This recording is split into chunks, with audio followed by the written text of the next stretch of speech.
Hello, I'm Valerie McLennan. Good evening, good afternoon, good morning, wherever you may be. I hope you're well. This is my spiritual channel, Valerie Mac, Scottish, spiritual, and very funny. Allegedly. Now, have you listened to my previous podcasts? Could you please revert back?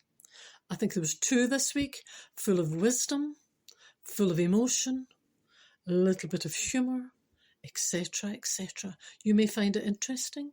You may even empathise. You may even relate. So please take a few minutes. You're on planet Earth for a little while. My podcasts are only 15 minutes each. Do you get my drift? Thanking you in advance. Now, this is a Friday evening, and I thought I'll keep it light as you can possibly be on current times on planet Earth. I know. Now, I'll be just different topics. I'm not going to go anything serious and nothing. Now, I was speaking to somebody earlier this week and even last week.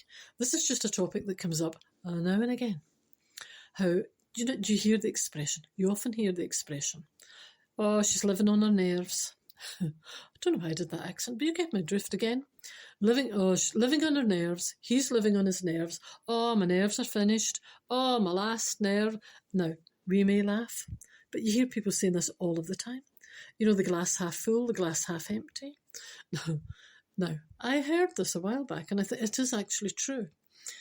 If I had a group of people and I was to say the following sentence, I would get a different reaction. As you can imagine, in every situation, we all react differently. Some people react kind of, half glass full, some glass half empty, whatever way you are.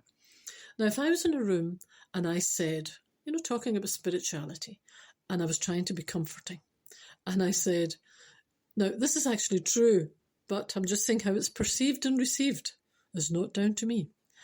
If I said to a group of people, do you realise that the majority of things in your mind that you're worrying about today won't ever happen?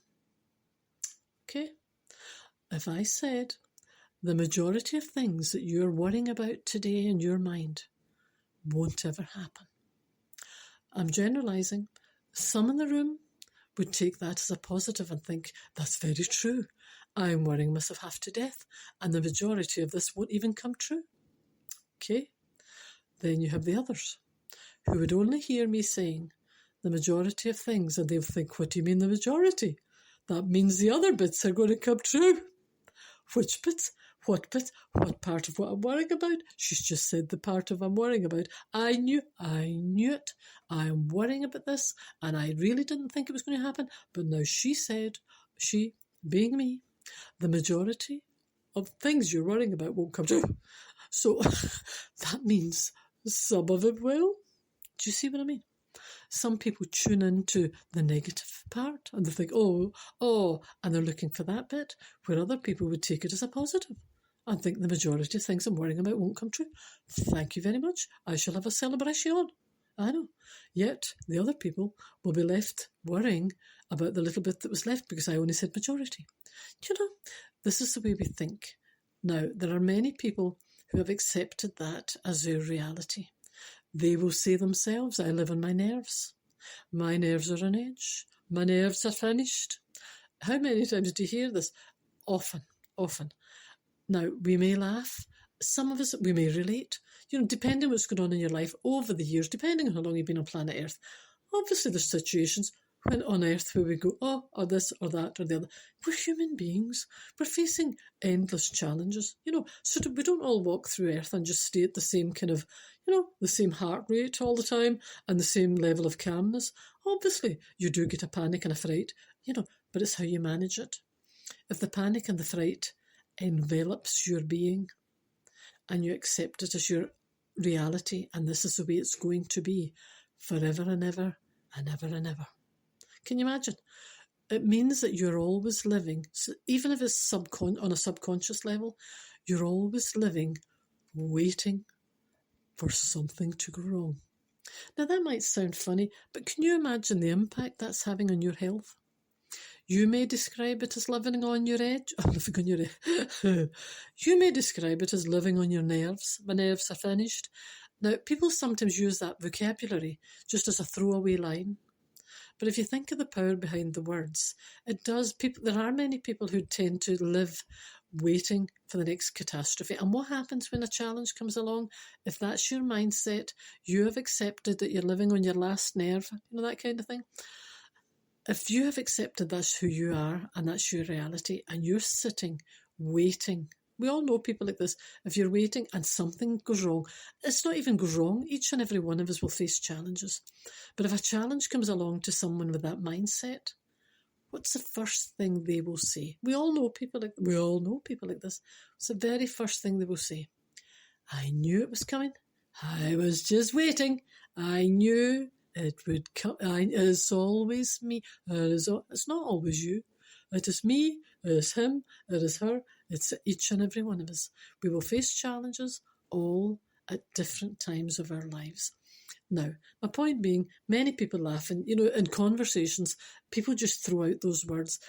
Maybe they don't even believe it, but they're just kind of doing it. That's just the way they speak, and they're just going, oh, I know, oh, my nerves were finished. Did you see that? Oh, for goodness sake, I knew. But because I'm tuned in now with the spiritual thing, and I'm always trying, as I keep saying, I'm a human being myself, I'm certainly not saying I'm a saint, and there are many people who would jump on board now and go, certainly not, you always get the critics, the cynics, and the everything, and they tend to be the people that should really care for us the most. But anyway, what can you say? What we should do in life is you have to accept we're all human beings on earth. We are doing our best. Each and every one of us are a work in progress. Even I am a work in progress. The title of my channel should tell you my beliefs. I believe the majority of why we're here is spiritual development and personal growth. How far are you going to grow? And how far is your personal development going to develop? If your mouth is continually saying, my nerves are finished, my nerves are shattered, I knew that would happen, it's always me, I just knew, everything bad happens to me.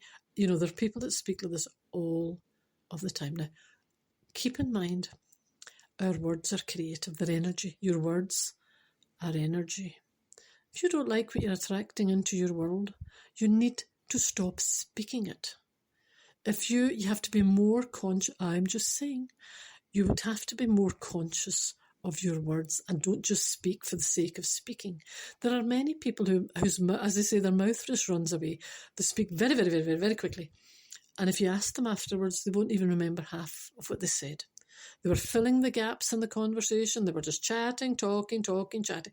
And they're not even aware of the words that they're using. Now, if you think you're creating your experiences with your words, would you not be more conscious of what you're saying? I know. How do you think I feel? You have to be more conscious, I would suggest, of the words that you're using. Now, although we laugh, and although we say, everyone tends to go through life from time to time, they'll say, oh, my nerves were funny, or something. But if that's the language you're using all the time, and that's the person you're becoming, look in the mirror, and you will realise the person that's looking back at you is the person, I've said this before, who you have told yourself that you are. If I looked at you, I would probably describe you. I'm not even talking physically. I'm talking in any way. My impression of you would probably be very different to the you that you're looking at in the mirror. Yes, it would. And we all know people in life, no matter how many compliments you would give them, they wouldn't see it when they look in the mirror. They can't see it because their self-talk doesn't match. Now, this comes back to different conversations I've had over the years about people who won't give compliments. Do you know that the other throwaway line, you often hear that, as I said, my nerves are finished. You also hear the line, they won't give a compliment because they want to keep the other person's feet on the ground. Have you ever heard anything so lame? Honestly, I won't give no, you don't want to give them a big head. Heaven forbid. And I use those words deliberately. Heaven forbid. There are people that won't give a compliment. No, they don't want to encourage. They don't want to uplift. They don't want to do anything. Oh, you don't want them to get a big head. You don't, oh no, feet, those little feet on that ground. You don't, may I ask why? You don't want the person to actually feel good. Sorry, what was the answer? Sorry, pardon. To keep their feet on the ground. Why? To make you feel better. Oh, I understand now. Now, my point, I know that sounded sarcastic, but you think, why would you not want to uplift someone else? because you don't feel worthy within yourself. And you don't want someone else to, heaven forbid, feel good about themselves. So there are people in this life who would throw negativity out, but they won't give a compliment. They won't encourage. They won't give anything along those lines but they've used the excuse that it's because I want to keep the other person's ego to normal level. Listen, if people are that kind of character where their ego's driven that direction, they will use their ego and they'll find a way of having their ego boosted no matter what you say. There are people in the world who is their ego's driving everything. Look at me, look at me, look at me, look at me, look at me. That's a different world. That's a different world. And what they're projecting is heaven only knows. And I'm using those words deliberately. Ego doesn't get you anywhere in life. On the spiritual path, ego doesn't come into it. If you're using spirituality, you're looking through the eyes of spirituality into the world. If you're using your ego, what it tends to, in my opinion only, if you're living in an ego-driven world, I'm not saying everyone, generalising, people I've known who would give the impression they had a huge ego and they would walk, the whole world admires me, the whole world's looking at me, that kind of person. I know, very shallow, it's quite boring actually. Anyway, but we all know the type of the ego. You tend to find that they're not really like that inwardly, but they're projecting that into the world, again, because they're wanting the world to look at them and think that there may be something that they do. There's a mismatch. What they're feeling inwardly is not really the impression that they're giving out. I've known people who you would have looked at them and thought they were, ego to an extreme. To an extreme where you thought, for God's sake. Inwardly, that wasn't the person they were. And I used to think, why do they want to project that into the world? Because the real them was a much nicer and much kinder person. Inwardly, I would say a very sensitive person, very kind, very caring. But that was never ever on display. This arrogance and this kind of conceit, that kind of thing, was the image that the person projected in the world. I couldn't understand that because I thought the real them, was far nicer.